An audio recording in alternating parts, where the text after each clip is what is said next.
L'hydrocéphalie, elle n'est pas arrivée tout de suite, l'hydrocéphalie, ça a mis du temps. C'est qu'on aime beaucoup faire de la randonnée, de la marche, des visites, hein, on aime bien voyager. Et puis petit à petit, mon mari sportif, il traînait la patte. Et ça s'est fait sur un long terme et très progressivement. Ça a commencé vers les années 2020, moi je dirais, hein. Cette marche, elle est devenue incertaine.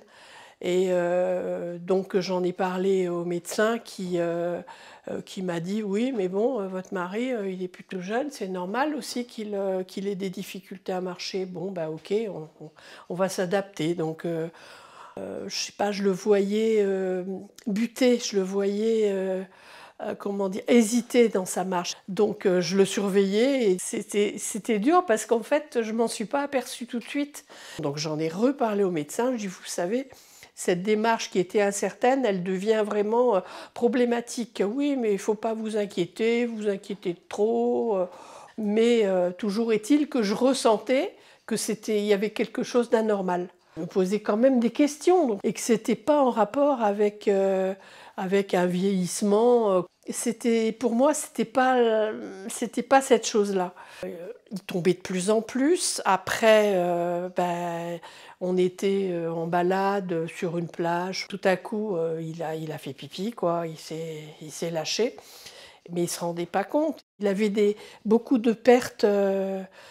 Ça, c'était quelques mois avant l'intervention. Plutôt, ça s'est aggravé. Il s'est fait opérer au mois d'avril.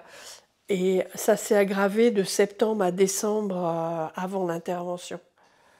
Où là, il était dans des moments complètement... c'était des périodes difficiles. On n'arrivait plus à communiquer comme avant. C'était vraiment très très dur. Toute cette période-là, on l'a vécue. C'est pas facile d'en parler, hein. J'interrogeais les gens, j'interrogeais le médecin, c'est quand même lui qui doit nous orienter. Et il n'y avait rien du tout, donc j'ai regardé sur Internet, quoi. J'ai cherché qu'est-ce qu'il pouvait avoir.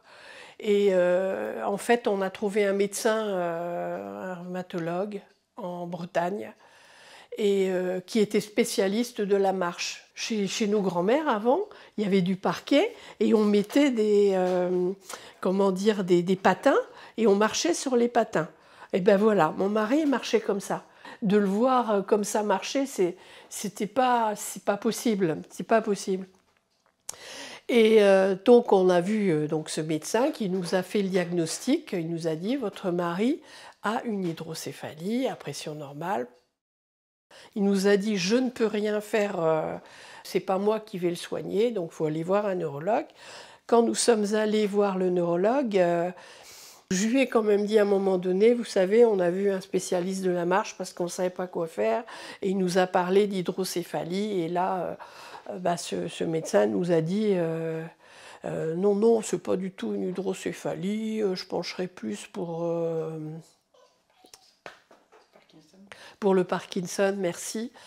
Ensuite, on a vu le diabétologue. Il a fait repasser des examens, mais Gérard avait un diabète trop faible, donc ça ne pouvait pas correspondre à ses problèmes de marche. Et il nous a envoyés chez une neurologue à Paris.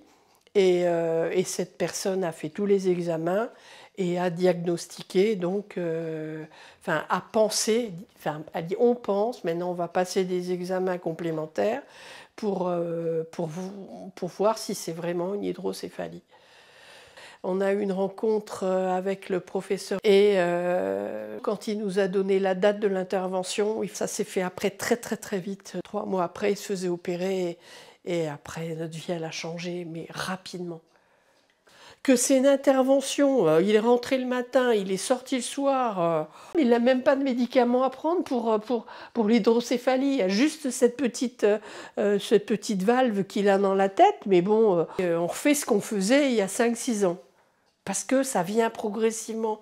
Ça fait 1 an que Gérard s'est fait opérer, on a une vie pratiquement normale, parce que, je dis pratiquement, parce qu'il récupère tous les jours. Moi, je vais dire plutôt au niveau cognitif, c'était là où ça a été plus visible pour moi dès le départ.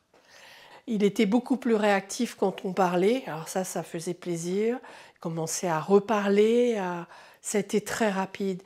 Il y a encore des petites choses, mais c'est plus du tout c'est une autre personne. Je retrouve, moi j'ai l'impression de revivre 10 ans en arrière. Il ne faut pas perdre courage, il faut y aller, faut continuer à chercher, à trouver le bon spécialiste. Non, ça n'a rien à voir là. Je ne sais pas comment vous dire le bonheur que c'est. On a vécu des moments pas faciles quand même, mais qui nous font maintenant croquer la vie. Faut vraiment, vraiment faire quelque chose pour qu'on arrive à détecter cette maladie, parce que c'est tellement le paradis après, c'est formidable. Je sais pas,